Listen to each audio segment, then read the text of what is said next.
Well, my parents came to London from Jamaica in 1948. My dad was on the Empire Windrush. I'm very proud of that.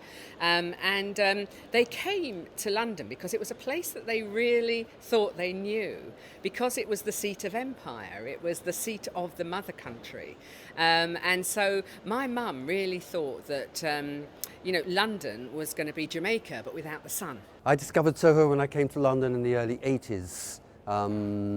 It seemed to me the natural place to come to because of the small cafes in which you could write all day.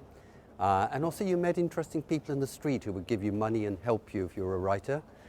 I met Francis Bacon just near Piccadilly, and the first time I met Francis, he gave me £2,000 out of his wallet. He said to me, "Poets need help."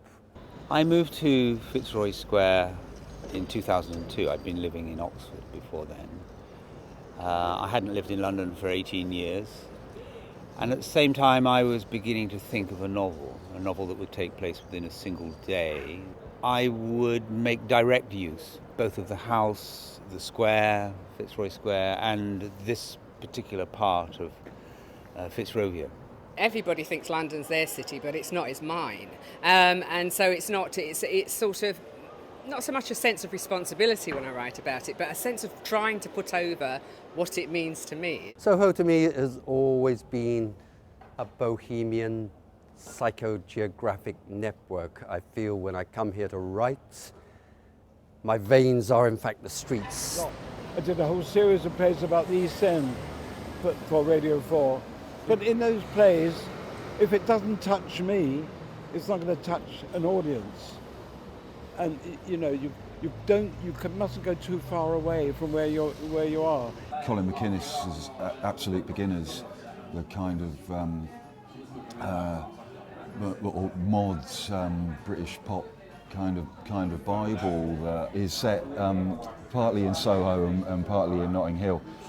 It describes what the area was like before. There was already Bohemian enclaves this end of Portobello Road around the antiques market and kind of art student sort of scenes, but it was still a really heavy slum area. I discover a lot about London when I'm writing about it, and that's what's so nice. And it's like, I never think of London as a character in my books, but I do think of it, I do feel that when I write about it, I enjoy it as much as when you getting to know a person.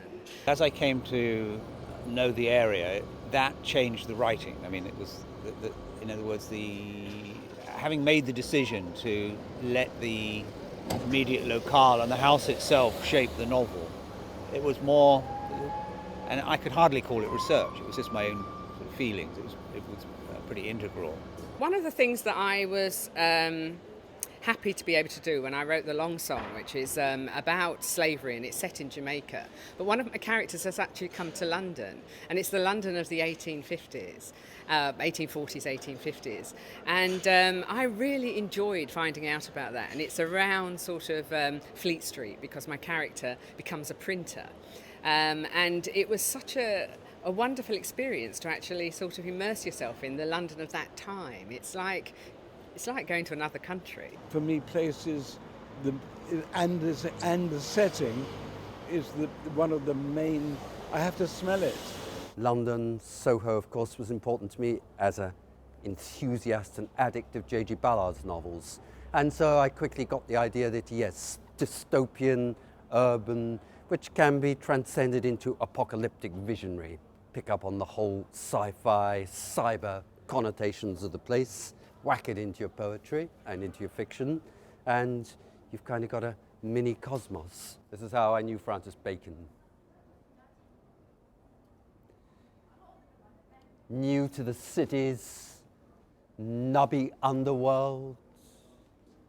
Circa 1983, I'd bongo with apprehension outside Boots, or search the honeycomb of corridors beneath the streets, neither for sale nor picking up, but polarized to the Piccadilly glut, bravura makeup, and so thin I looked as Giacometti, my buffed red fingernails, glossy as a black cherry.